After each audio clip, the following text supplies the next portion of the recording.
turn that on. There we go. Was that not fabulous? Yeah. That, maybe we should just do that every week. Yeah, you guys are in, yeah. Fabulous, yeah. All right. I'm going to wrestle with this for a while. There we go. It's funny, I was just going to say, I heard recently somebody say, raise my level of abundance. So it's raising. But I was thinking about that. To raise my level of abundance. I get it. Like I would naturally, I think, understand that and speak that as if there's a raising of my abundance I need to get to if I'm feeling like I don't have enough abundance in my life. However, in reading Eric Butterworth's Spiritual Economics, it kind of, and everybody familiar with Eric Butterworth, Unity minister, had a congregation in Carnegie Hall in New York in the 60s, would fill it every week with like 2,000 people on a Sunday. Fantastic writer, speaker, and lived the Unity principles, really lived them. So in the idea of raising my level of abundance is kind of going against what Butterworth would teach, because what he teaches, and I kind of agree with him, is that you are already fully abundant. There's nothing to raise. It's more like we need to get out of the way, right? We need to actually remove the limiting conversations, the limiting feelings, the limiting ways that we're doing things, because it's already an infinite, abundant place that we're in. We're maybe not experiencing that, or you're maybe not experiencing that, or I'm maybe not experiencing that because of my perception and the place I'm in within myself, or the place you're in within yourself. It has nothing to do with how much abundance is available. It's all available. Is there anybody struggling with that? Is anybody struggling with that idea? That is there, right? So what there is to do then is to constantly examine, why am I feeling this way? Why is this not working? Why am I not getting the amount of love I want in my life, or relationships I want in my life, or financial support that I want in my life? What is it about me or the place I'm in that is preventing, that is actually blocking that? And it doesn't, so if we take finance for a moment, it doesn't mean that you're going to have gazillions of dollars in the bank, if there is such a word as gazillions, but it doesn't mean that that's what's going to happen. But it could very simply mean that the struggle, the worry, the concern, the feeling like you're not going to be taken care of would actually dissipate and go away, where you could live in the place of, I don't have to worry about it. It's all taken care of. What I need to do is show up and be that very thing. Like actually be that, instead of just wanting it or hoping for it. So Butterworth says that a couple of things that I think is really great. One is faith. Faith is expectancy. You do not receive what you want. You do not receive what you pray for, not even what you say you have faith in. You will always receive what you actually expect.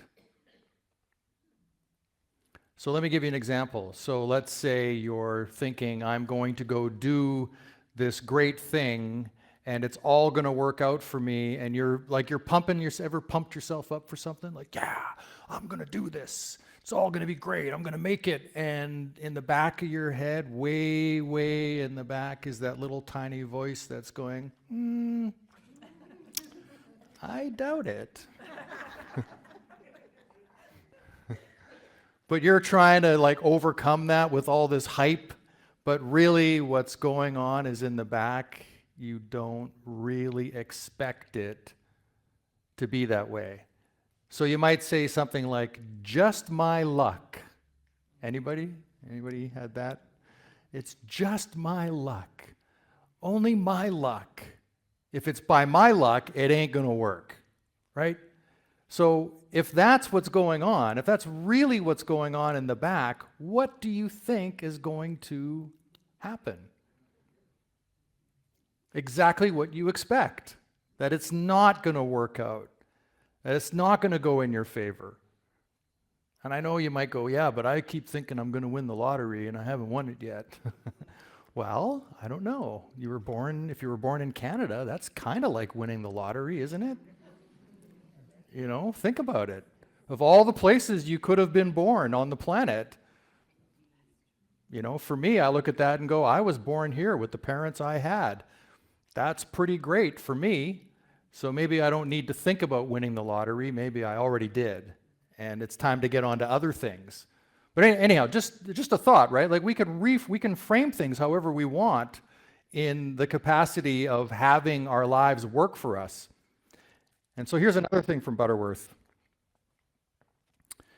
This is what I would say in spiritual economics is his really big idea. This is like you could spend a lot of time meditating on this idea. You shouldn't seek to go after money and things, but you should seek to create the consciousness through which abundance in every sense naturally comes through you. That is a way different approach, isn't it? So, anybody familiar with Jim Rohn, R-O-H-N? He was actually Tony Robbins' mentor, was Jim Rohn. And one of my favorite sayings of Jim Rohn is, work harder on yourself than you do at your job. Work harder on yourself than you do at your job. And that's really what that is saying in Eric Butterworth language, right? Is to not seek to go after things, but to actually create the consciousness through which everything works in your life. So when something's not working, it's on us, right? It's on the individual. It's up to us to shift that when it's not working. And I think if you were to, first of all, like, why didn't anybody tell me this when I was a kid? Like, where was that gem of information when I was 19, 20 years old, thinking the world was out to get me? Right? Where was that piece of advice? Well, I guess I just wasn't. Maybe I heard it, but I didn't really hear it. Ever had that experience where, somebody says, "Hey, you should read this book," and you're like, "Yeah, whatever." And then like 10 years later, you see it again, and you're like, "Oh yeah," and you're ready to read it, and then the teacher shows up, right? And then you go, "Ah, man, I should have read that 10 years ago." But would it have mattered? Because you probably would have fought the thing the whole way in that consciousness that you were in. And another thing that Butterworth says that I think is really beautiful is that we're here to become. We're here to be all that we are in potential. So let's take our unity way of being. Let's put it that way. The slogan we say, Unity of Vancouver Island is a growing, unfolding, expanding center of light and love, mighty to attract its good and radiate good to others. Right? And it's really nice. Like, it's nice that we say that. And we say that Unity Vancouver Island is that. But what if you were to say, I am a growing, unfolding, expanding center of light and love, mighty to attract its good and radiate good to others, and then actually be that. Be that growing, unfolding, expanding consciousness. It sounds really great, right? But you know what it means? It means you got to give up your SHIT.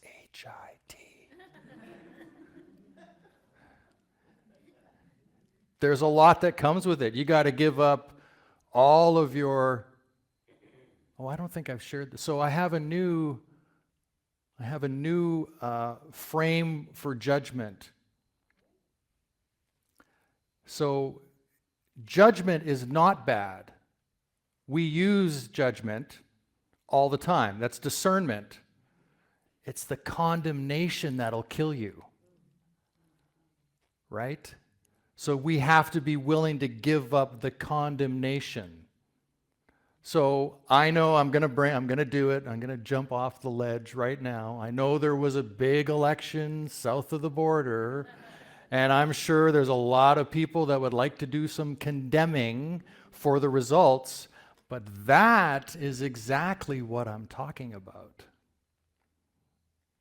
Can you give up the condemnation?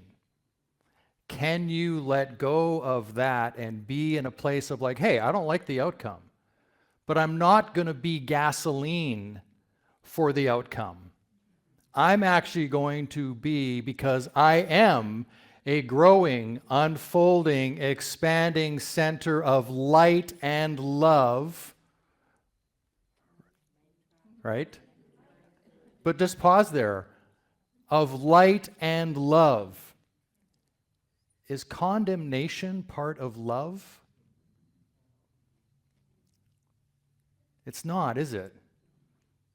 So that's really the place to look a lot of the times, is how are we condemning things?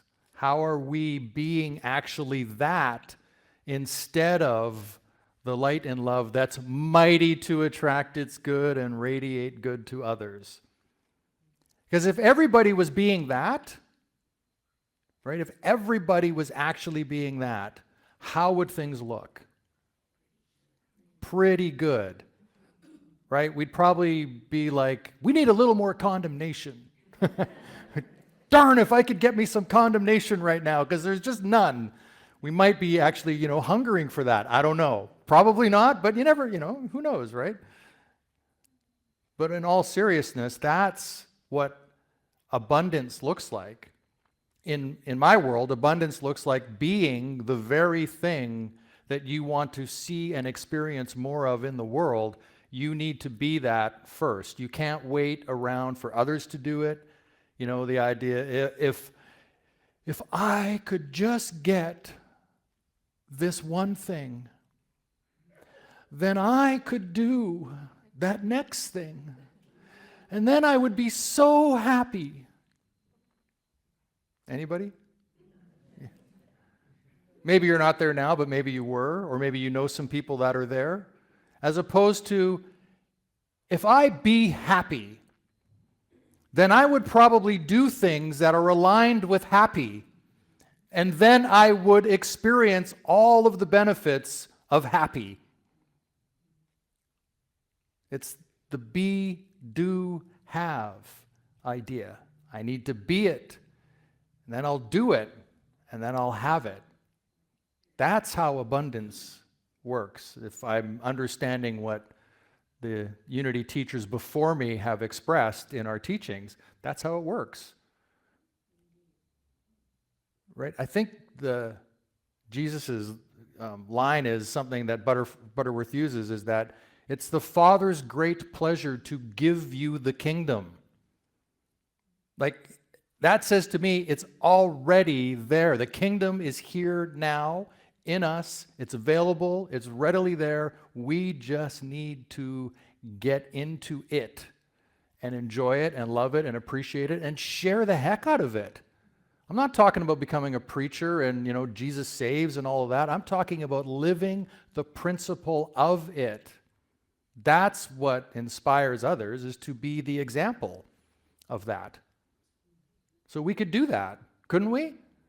You don't have to, right?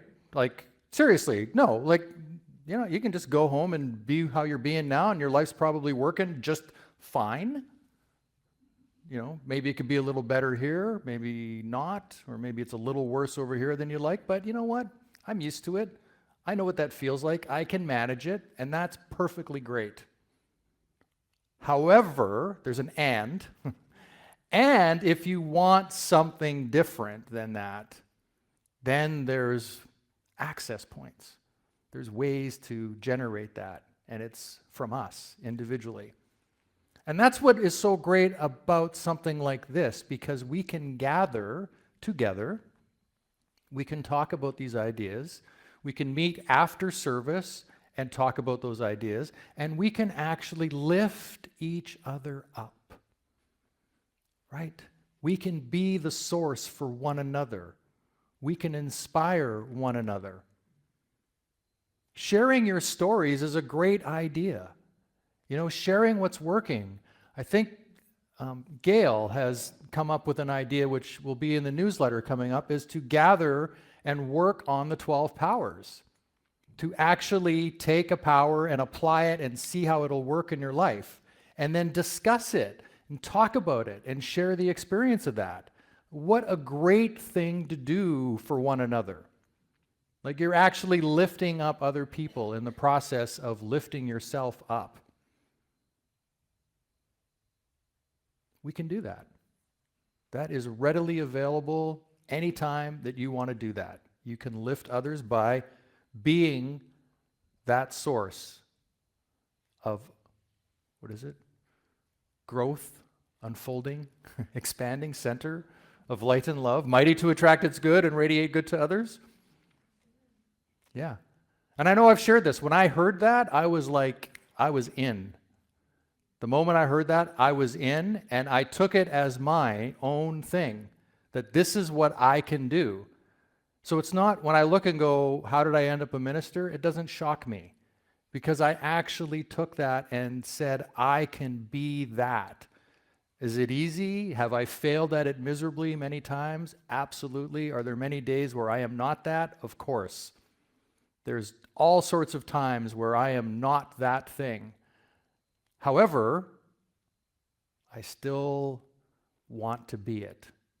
And I still try to be it every day, to wear it and actually go out in the world as that. And it works. That's all. I'm telling you that just because I can see how it's worked in my life. That, life wasn't working. I decided, hey, I'll take this on. Life's working now. Wow, what changed? I just decided to take that idea and make it my idea. So you might think, yeah, this is Unity Vancouver Island, and I go to this place, and it's great and it's wonderful. But what if you actually owned it? Like, what if your mindset was, this is my Unity Vancouver Island. I am responsible for it. That's a whole different realm to be in. I know that I was, appointed by the board, offered this position to be the senior minister or the spiritual leader, and so I have, by default, by saying yes, I have ownership of it in a big way. But you know what? We're all ministers. Minister is a verb. It's an action. It's to go out and minister to others, right? That's what that actually means. So what if we all owned this? What if we all said to ourselves, this is my place, actually. And I don't like the way the chairs are set up. So I'm going to talk to somebody about how those chairs are set up. Or I don't like it when there's dirt on the floor. So I'm going to just go get rid of the dirt that's on the floor because it's my place. I'm just giving, frivolous examples, but that's what drives a community and raises it up and makes it something that other people see and want to come into. They see a caring and a light and a responsibility that maybe they're not having in their life, but man, they would want it. They want to be involved in something. Don't you? I mean, I do. That's why I'm here. I want to be involved in something that brings me that joy of abundance. Like, look how many friends I have. Are they my closest friends? No, some are. But we're all friends here in my world. If I saw you anywhere in the world, I wouldn't be like, oh no. Did they see me? I hope they didn't. If anything, I'd be worried I don't remember your name. And then I'd be like, I'm sorry, I don't remember your name. I'm terrible with names.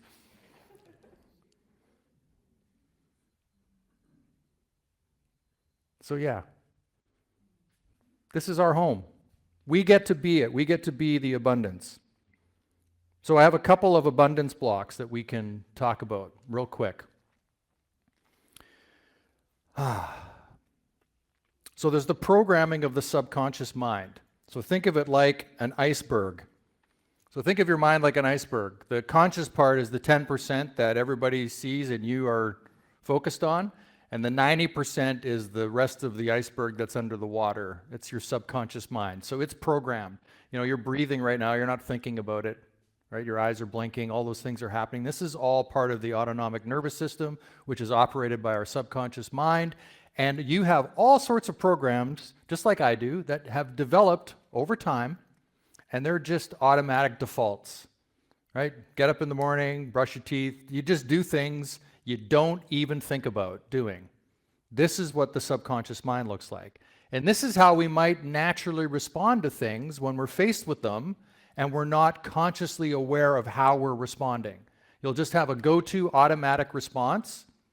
Like somebody says, hey, you want to come to this party Friday night? And you're like, oh, I don't know, I really don't like parties. And you're like, no. Immediately you're like, no. You just don't want to go. And then you start to think about it, and maybe there's people there that you're going to, oh, then I'm going to see that person. And you start going down this rabbit hole of default thinking that has developed as opposed to just going as an isolated event. I don't know. I've never been to this party before. How do you know that? Because it hasn't happened yet. It's a whole new thing. It's not the party you went to last year. It's brand new. You haven't even been there. Wow. I hadn't thought of it like that before until just now. That's so great. It's epiphany right here. I'm using that again.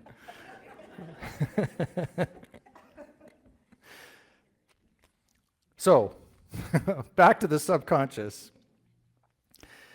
We talked about this a little. So, if you're operating from the belief that the world is flat, this is your operating system, and you will always work from that belief until you realize it's not flat, and then you have a whole new way of seeing it, right? But you have to consciously bring that into your awareness, and it might take some time for you to now remember, oh yeah, the world is round, it's not flat, right? Does that make sense? That there's a programming, right? So we need to retrain ourselves. So the first is living in a get mindset, the need to acquire before being able to enjoy. If I could just get. So we kind of talked about that already, right? We don't want to have that kind of mindset. Then there's the fear of loss, the belief that by creating and experiencing abundance, it will actually lead to you losing some of your values. So, for example, some people might think money is evil. So they're like, I don't want any money because money's evil. Well, it's not actually. It's just money. That's all it is. It's your approach to money that might become evil.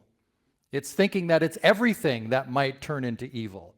And so if you're saying to yourself, hey, I would like to have more financial abundance in my life, it's not a bad thing.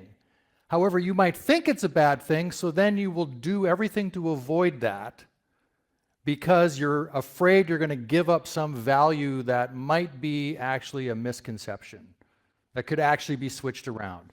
So you can look in areas of your life and see if that's something that's going on. Is this something that's actually happening for me? And if so, it's like a, aha, ha ha ha ha ha, I got you now, I see you.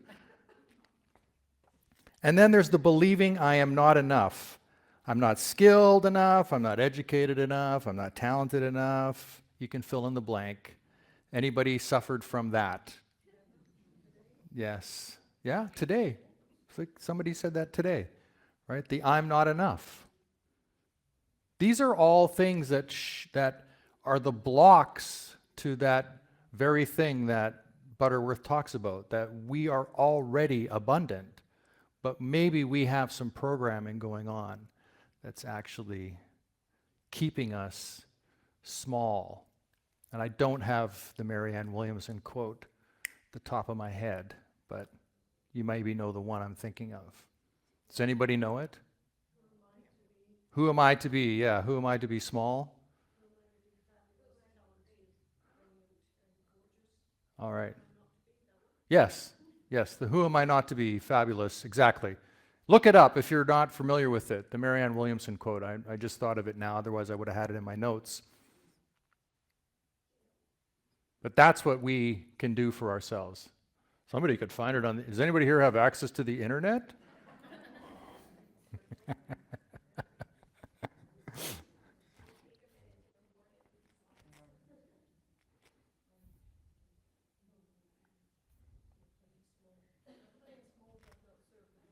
Yes, that's the one. I know Sharon's going to pull it up here. Sharon's on it. I'm going to come get your phone. I'm coming.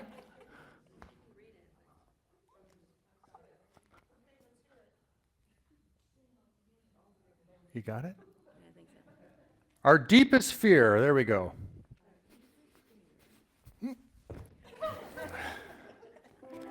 Our deepest fear is not that we are inadequate. Our deepest fear is that we are powerful beyond measure.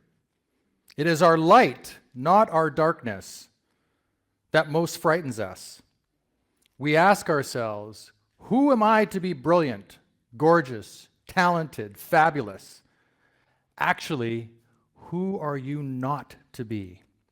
You are a child of God. Your playing small does not serve the world. There is nothing enlightened about shrinking so that other people won't feel insecure around you. We are all meant to shine as children do. We were born to make manifest the glory of God that is within us. It's not just in some of us, it's in everyone. And as we let our light shine, we unconsciously give others permission to do the same. As we are liberated from our own fear, our presence automatically liberates others. Amen to that. Thank you, Sharon. I'll be testing on this next week for everybody. It's like everybody to know it off, you know.